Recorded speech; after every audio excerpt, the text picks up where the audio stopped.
ऐसी खुशी खड़ी रुके ना एक घड़ी,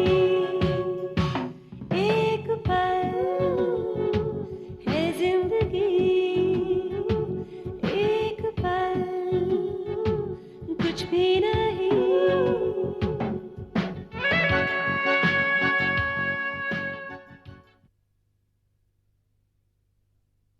दद्दा को चट से छोड़ा और यहाँ चटपट नाच गाना शुरू कर दिया। भैया, तुम्हारी हर बात तुम्हारी दद्दाता की घूम कर क्यों आ जाती है? अचरज की बात तो ये है कि जब से दद्दा का घर छोड़ा है उस गली की तरफ मुड़कर नहीं देखा। उस गली से कोई आया इस तरफ? गैरेज में दद्दा आए थे कल, हम दोनों को घर वापस लौटने के लिए कह रहे थे। दोनों का विचार है कजरी?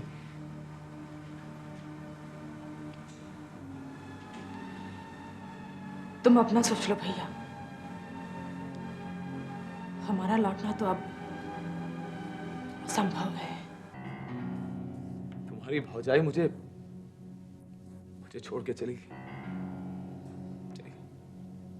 छोड़ के तो आप गए भैया हम सबका, हम लोग तो आपका ढूंढते हुए घूम रहे हैं। घर चलिए, वहां भौजी माता जी के साथ आपका इंतजार कर रही हैं। हाँ? मेधा मेरे घर में माँ के साथ चला गया करण, हमेशा के लिए चला गया। मेरा दिल कहता है कि हम अगर उसके बगैर नहीं जी सकते तो वो हमारे बगैर कैसे रह पाएगा। हमारे साथ उसे 3 साल 20 साल के वनवास के बाद मिले थे।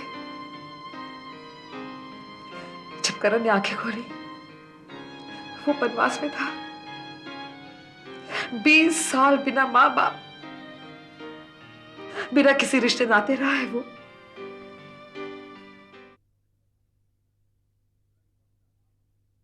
ससुरा ये बक्सा आ कहां से गया?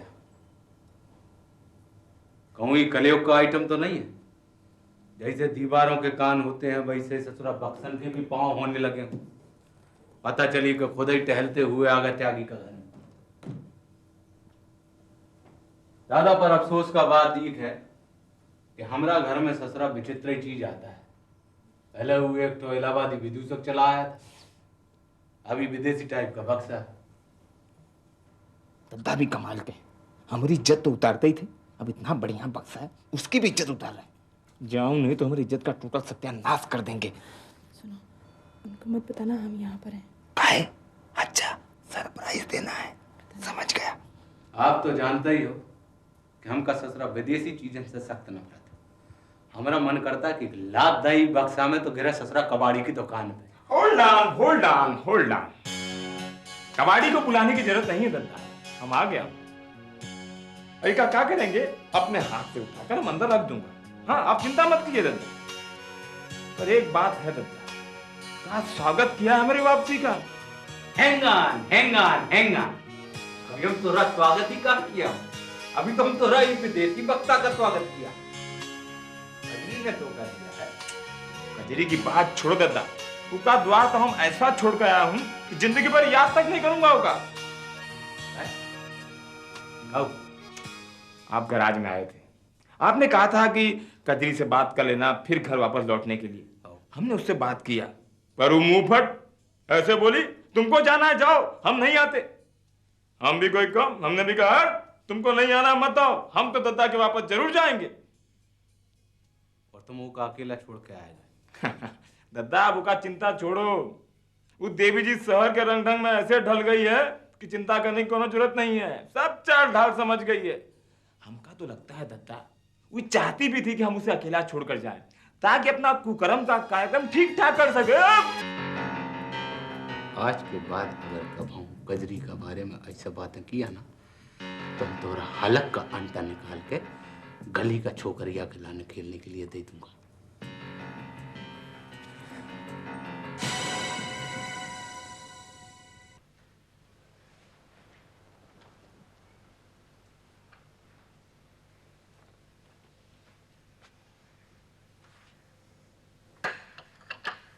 आजकल चीज़ों की कीमतें इस कदर बढ़ गई हैं।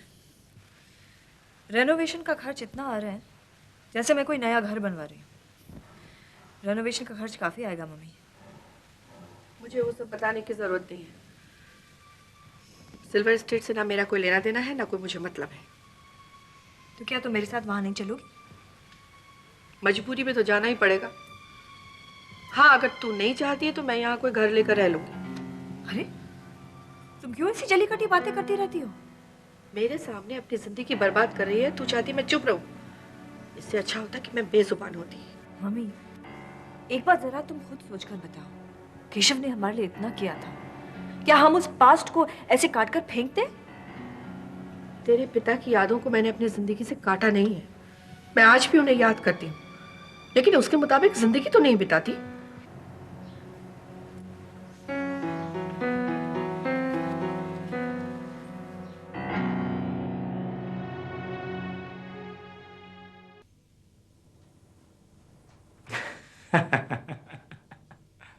का है? मात खा गए ना दद्दा।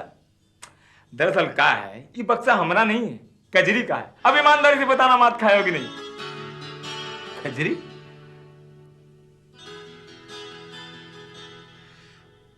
मात तो हम खा ही गए।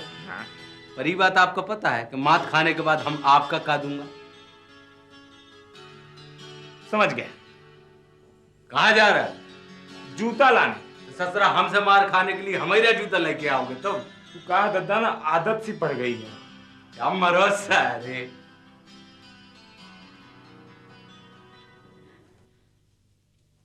आपको छोड़कर कौन जा सकता है त्यागी जी?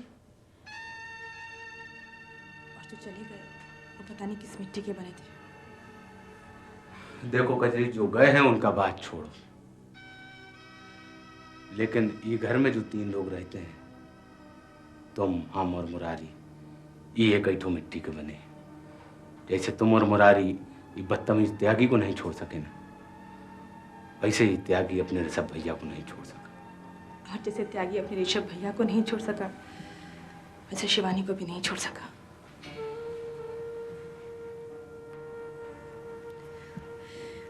आज अकेले में आपसे एक सच्चाई कहना चाहते हैं। बहुत प्यार किया है हमने आपसे, और आप जानबूझकर उसे नजरअंदाज करते रहे। शायद इसीलिए हम इस घर को छोड़कर एक ऐसी दुनिया में शामिल हो गए जिससे कि आपको नफरत थी। लेकिन उसी दौरान हमें ये महसूस हुआ कि आपके लिए मेरा प्यार उतना पाक, उतना पवित्र, उतना सच्चा नहीं था जितना आपका प्यार शिवानी जी के लिए था। हाँ, यह सच्चे प्यार को होना चाहिए। आपने तो मुझे प्यार के माने समझा दिए।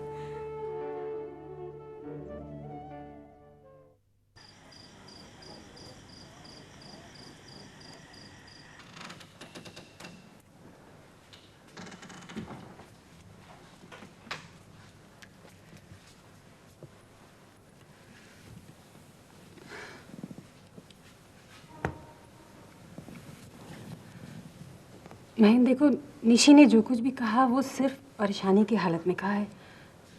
प्लीज तुम उसकी बातों को दिल से लगा के मत बैठ जाओ। शीला, वो बातें नहीं, इल्जाम थे। महेंद्र, देखो, जब भी औलाद के साथ कुछ बुरा होता है ना, तो माँ बाप एक दूसरे पर ही इल्जाम लगाया करते हैं। ये तो बहुत ही आम बात है, ऐसा हर घर में होता है महेंद्र।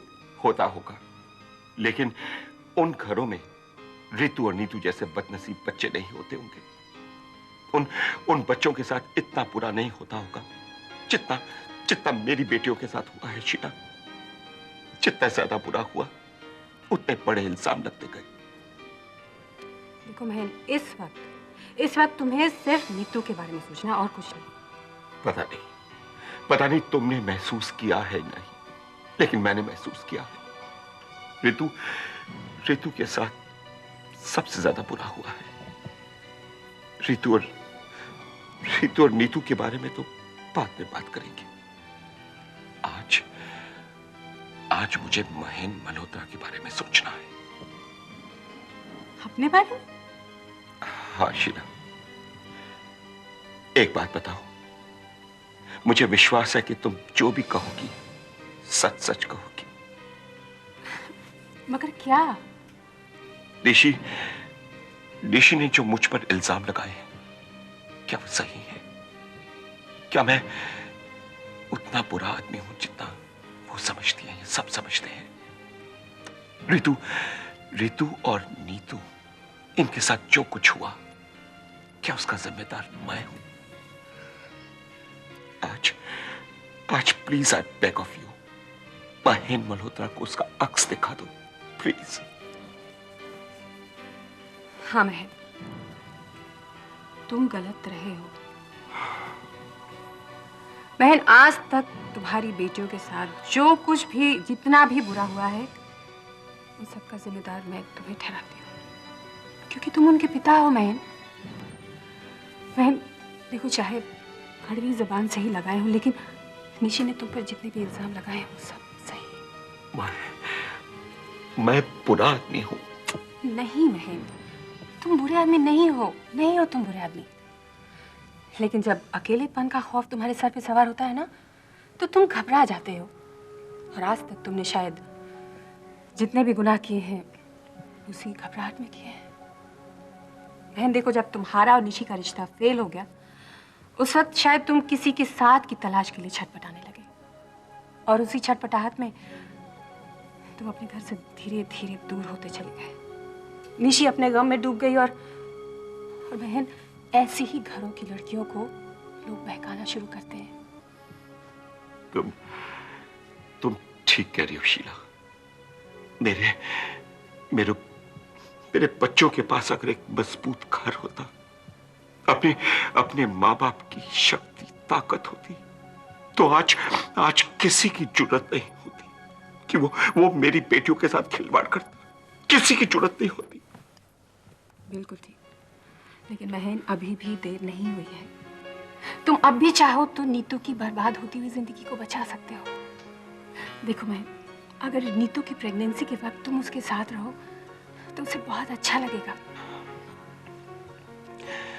तुम ठीक कह रही हो। मैं ऐसा ही करूंगा शीला। अपनी बेटी के साथ रहूंगा। Thank you.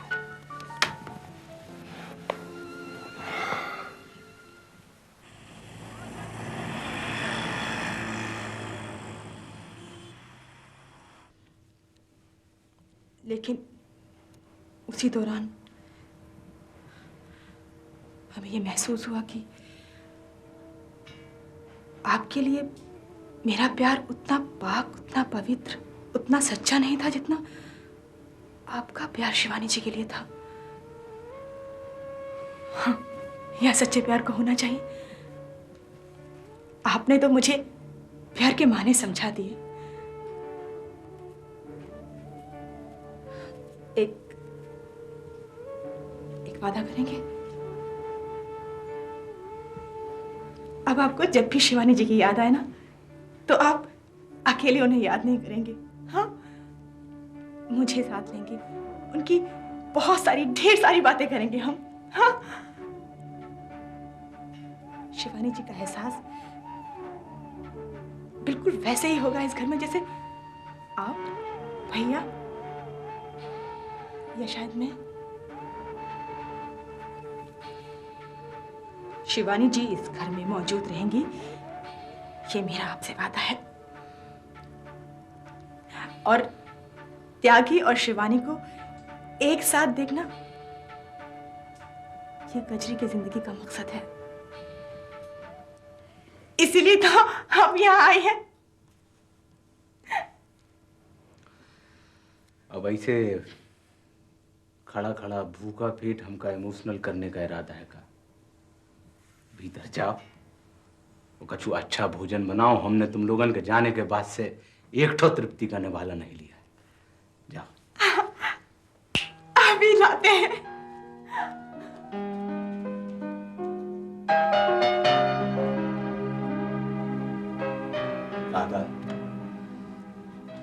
इतना सारा खुशी संभालना हमारी बॉडी का सिस्टम नहीं।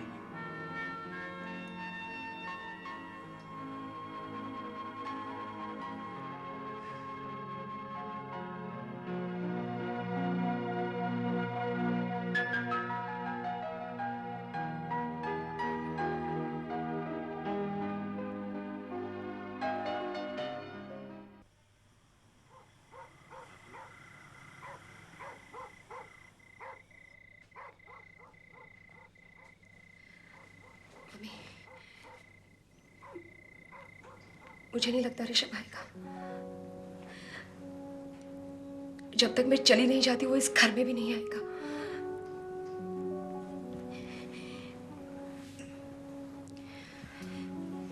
कम से कम आज के दिन तो रुक जा।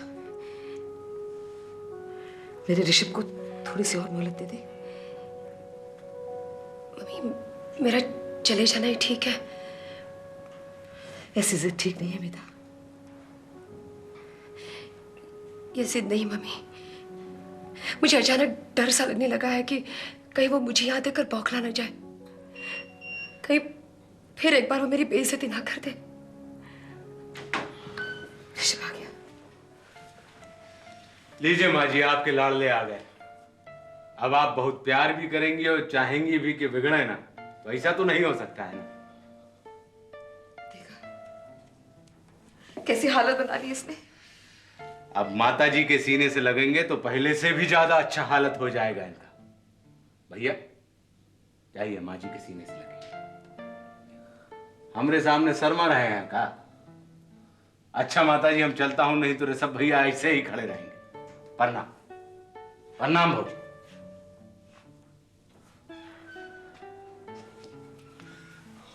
मुझे माफ कर दो माँ, माफ कर दो।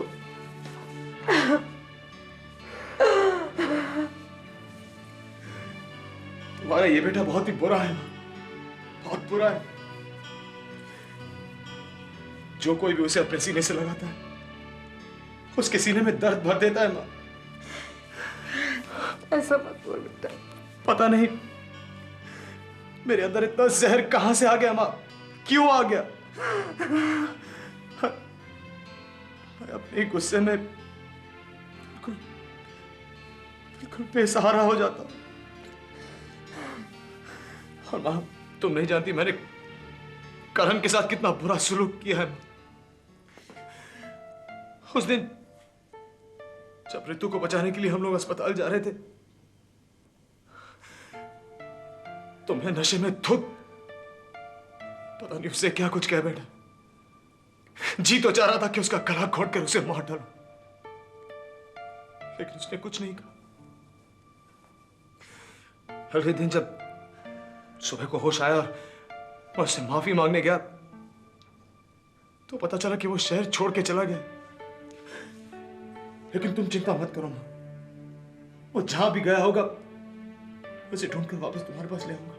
हाँ नहीं ऋषभ, तुम्हारे बुलाने से करण नहीं आएगा। हाँ, अगर मीना को अपने साथ ले जाओ तो शायद वो वापस आ जाए। बेटा उसको बाद में ढूंढ लेना, पहले मीना को जाने से रोक। मैं तो कोशिश कर कर के थक गई।